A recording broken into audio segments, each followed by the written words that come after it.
nous vivons des traumas individuels, collectifs et environnementaux, mais comment on peut en tirer parti? Quelles sont les ressources qu'on peut mettre en œuvre pour accueillir cette épreuve et en tirer parti? Donc c'est vraiment la suite logique. Et si par-delà les drames, le coronavirus n'était pas le soldat d'une quelconque armée ennemie, mais quelqu'un, de toute façon, il est là, il partira jamais, je pense, il sera toujours là. Donc il va falloir apprendre à vivre avec. Voilà, je te passe la parole, Hervé. On a commencé à théoriser le concept dans les années 50, au siècle dernier donc. Depuis, la mayonnaise a bien pris et ce terme est devenu à la mode, au point que, victime de son succès, il est devenu très galvaudé. On dit un peu n'importe quoi à son sujet. Ça, je l'observe depuis quelques années, mais j'étais loin d'imaginer qu'un gouvernement opportuniste irait jusqu'à nommer une opération militaire Opération Résilience. Alors oui, la pandémie de coronavirus est une gigantesque opportunité de résilience, ne serait-ce que parce que pour quelques milliards d'humains, cette pandémie est traumatique et il n'y a pas de résilience sans trauma. Aujourd'hui, 4 avril 2020, on annonce 1 million de morts. Ce chiffre est contesté parce que les décès comptabilisés incluent des gens qui cumulaient plusieurs pathologies et avaient un système immunitaire fragilisé. Mais quoi qu'il en soit, il y a des morts, des deuils, beaucoup de souffrances. Et puis des millions de gens vont avoir de graves difficultés financières dans très peu de temps et des difficultés à se nourrir. Le confinement, c'est aussi une importante source de tension dans les familles parce que la promiscuité est déjà une épreuve à part entière. Et j'ose même pas imaginer ce qui se passe dans les familles maltraitantes, d'autant que pour certains, la frustration et l'ennui conduisent souvent à une surconsommation d'alcool. Mais bon, je ne vais pas faire la liste de tous les traumas en cours et à venir. Alors en quelques mots, la résilience c'est quoi ? Eh bien, certains la présentent d'une façon statique et binaire, à savoir certains sont résilients, d'autres pas. Je préfère définir la résilience de façon dynamique, à savoir comme un processus. Ce qui caractérise ce processus, c'est qu'il est pro-life. Pardon pour ce néologisme. Life, comme bio, vous savez, c'est la vie. Et la résilience, elle est probiotique et non pas antibiotique. Oui, effectivement, c'est pas automatique. Un processus pro-life, c'est un processus dans lequel la vie prend le pas sur la mort, où la négantropie résiste à l'entropie. Et l'entropie, c'est quoi ? Eh bien, c'est une force naturelle qui pousse à la destruction. Si vous vous cassez une jambe, votre os est détruit. Ce sont des choses qui arrivent dans la vie. Mais si on s'y prend bien, on va peut-être pouvoir réparer cet os cassé.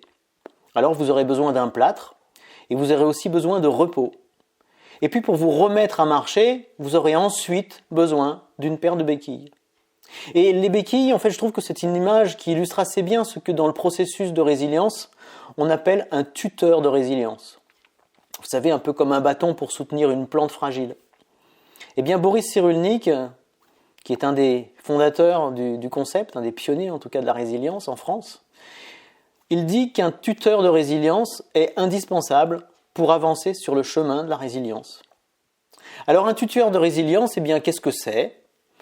Je vais prendre un exemple, comme ça vous n'aurez pas, à mon avis, un gros effort d'imagination à faire pour visualiser ce schéma qui est, de mon point de vue, d'une grande banalité.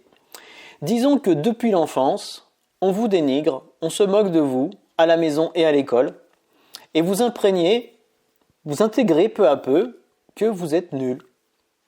Ce conditionnement précoce sape violemment ce qu'on appelle votre base narcissique. Oula, base narcissique. Dans notre société, c'est une expression un peu rebutante. Et c'est bien dommage, parce que cette base, c'est le socle de l'ego. Oula, l'ego, ça aussi, dans notre société, c'est un terme un peu rebutant. Et c'est bien dommage. Et c'est un gigantesque paradoxe.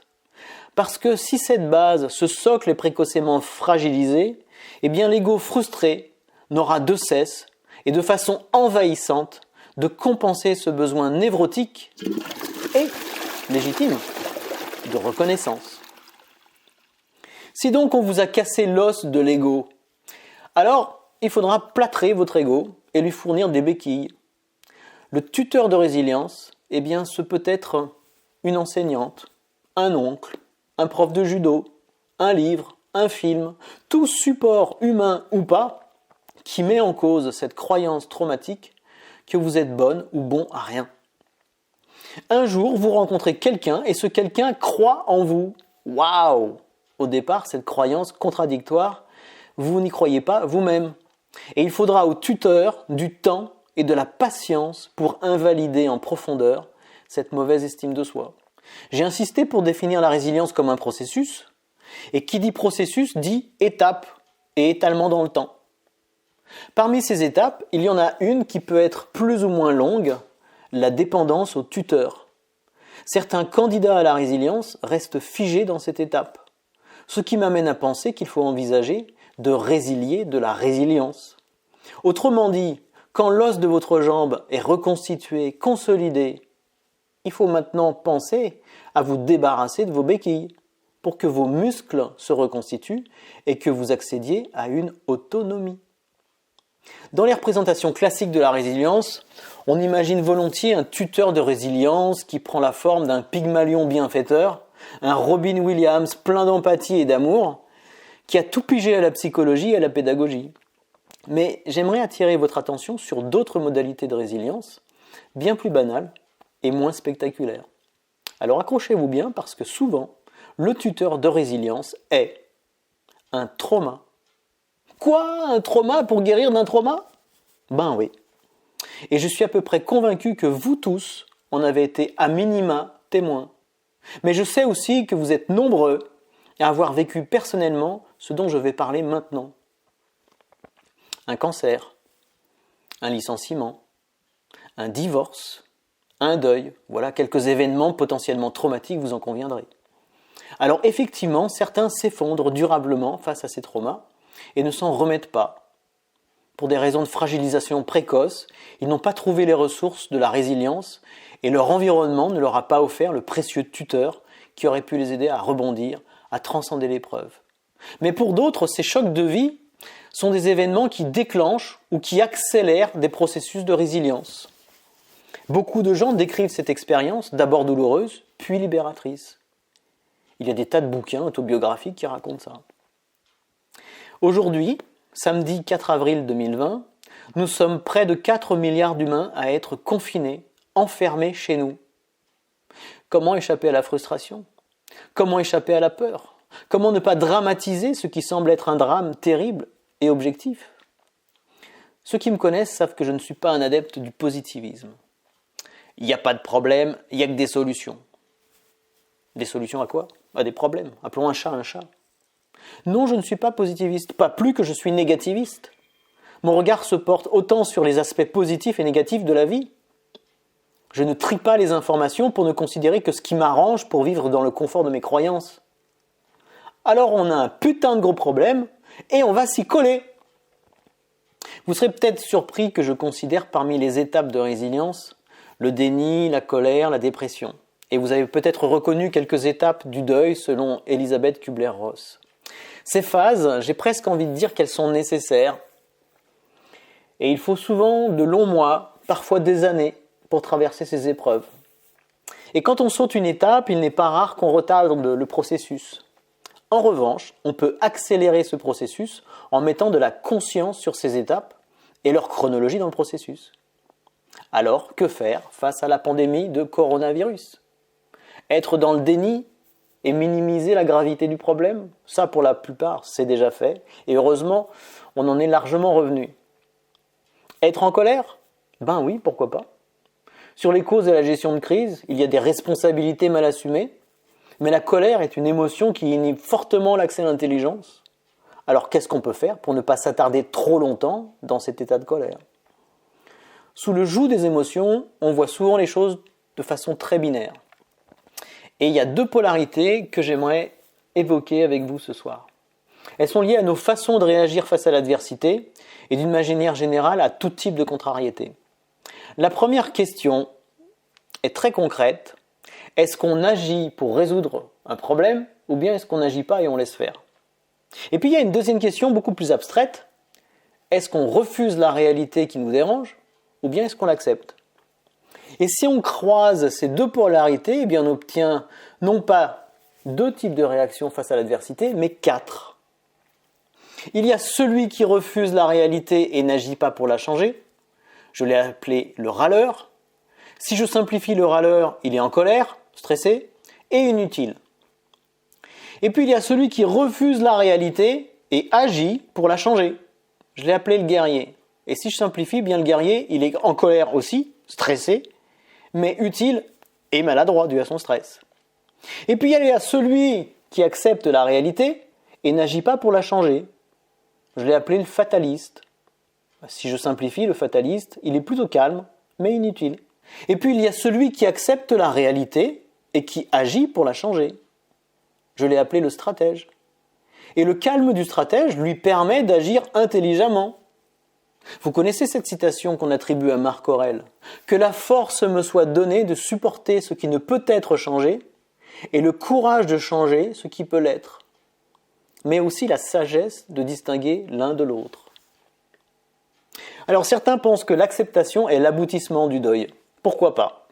Mais la résilience propose d'aller plus loin et de tirer parti de l'adversité, de faire grâce au trauma ce qu'on n'aurait pas fait sans lui. Pour ça, il faut aller au bout du deuil, jusqu'à l'acceptation de ce à quoi on renonce pour créer une nouvelle réalité transcendante. Je vais vous parler brièvement de Paul Václavic. C'est un chercheur de l'école de Palo Alto aux États-Unis qui, dans les années 50, a attiré notre attention sur deux types de changements. Alors, il ne s'est pas foulé, il les a appelés changement de type 1, changement de type 2. Je vais prendre un exemple très simple. J'ai mal aux dents. Changement de type 1. Je prends un antalgique qui calme plus ou moins ma douleur. Changement de type 2. J'améliore mon hygiène dentaire, ma façon de me nourrir, et ainsi je renforce mon système immunitaire. Vous voyez la différence.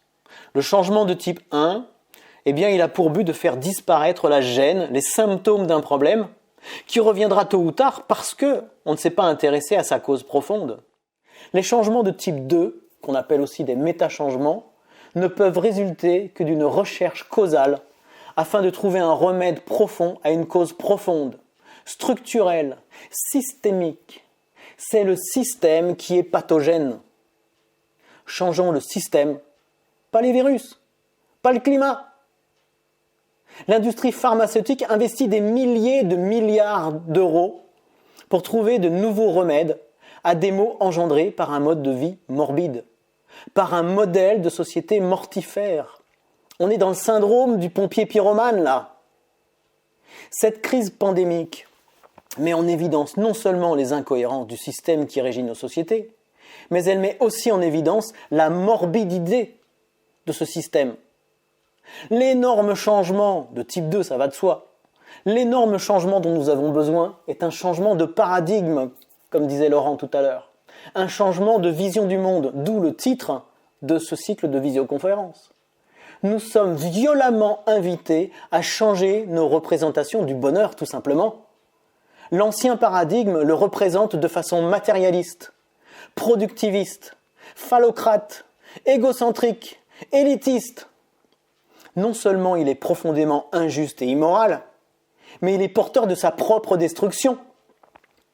Le capitalisme agonise parce que ceux qui continuent de s'accrocher à lui comme à une bouée de plomb, eh bien ils ont fait totalement abstraction du fait que le capital du capitalisme, ce sont les ressources naturelles qu'on a surexploitées sans respecter leur cycle de renouvellement, au point de faire disparaître 26 000 espèces chaque année.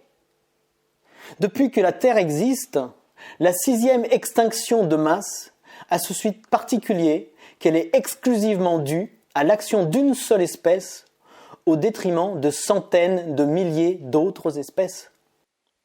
Par-delà les tragédies de la pandémie, j'observe avec attention la fascinante créativité dont nous faisons preuve dans le monde entier en ce moment. Ce petit machin microscopique et infectieux a réussi à faire en quelques semaines ce que des générations d'humanistes, d'écologistes, de philanthropes ont péniblement, courageusement fait progresser lentement. Le prix à payer est très très lourd. Alors raison de plus pour ne pas gâcher, raison de plus pour tirer parti de cette étonnante opportunité qui nous est offerte de devenir une humanité respectueuse de tout le règne du vivant, donc une humanité résiliente. Avant de répondre à vos questions avec Laurent, je vais conclure mon propos par quelques questions existentielles, puisque je crains que toute résilience passe par une nécessaire crise existentielle.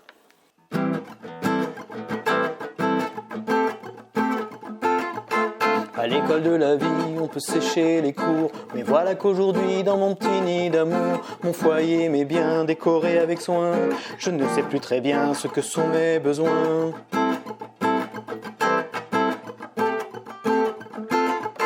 Dans mon cocon chéri, dans ma prison dorée, dans mon lieu favori, me voilà confiné. À l'école de la vie, à des cours de philo, à l'épreuve de l'oubli, mes certitudes tombent à l'eau. Oh, qui suis-je ? Oh, où vais-je ? Qu'est-ce que je fous là ? Qu'est-ce que je vais faire de ce qu'on a fait de moi ?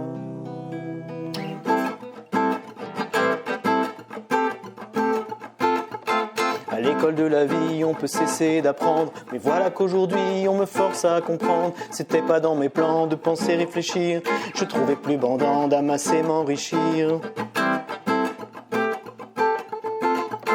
Je rêvais de croissance, on m'avait promis la lune. Avec ces foutues vacances, je ne vais pas faire fortune. Et ce putain de virus me remet en question. Et ce putain de virus remet tout en question. Oh, qui suis-je ? Où vais-je ? Qu'est-ce que je fous là ? Qu'est-ce que je vais faire de ce qu'on a fait de moi ?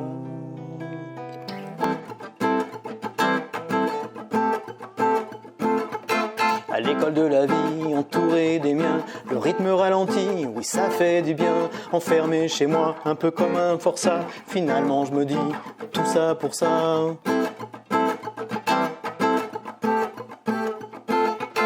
Le temps s'est dilaté, me voilà riche de lui. Je suis désorienté, y a un court-circuit. Si tout est à l'envers, s'il faut que le monde change, je ne sais pas quoi faire de cette page blanche. Oh, qui suis-je ? Où vais-je ? Qu'est-ce que je fous là ? Qu'est-ce que je vais faire de ce qu'on a fait de moi ? Eh bien, cette page blanche qui angoisse certains parce qu'ils la découvrent tard, eh bien, d'autres ont commencé depuis longtemps à la remplir. On est nombreux ici à la transition citoyenne. Le changement de paradigme, nous sommes quelques millions sur cette terre, pas seulement à en parler, mais nous l'incarnons concrètement en changeant notre mode de vie. Parlons-en, faisons-le. À vous la parole. Eh bien, merci beaucoup Hervé, parce que cette page blanche, moi je ne trouve pas angoissante du tout.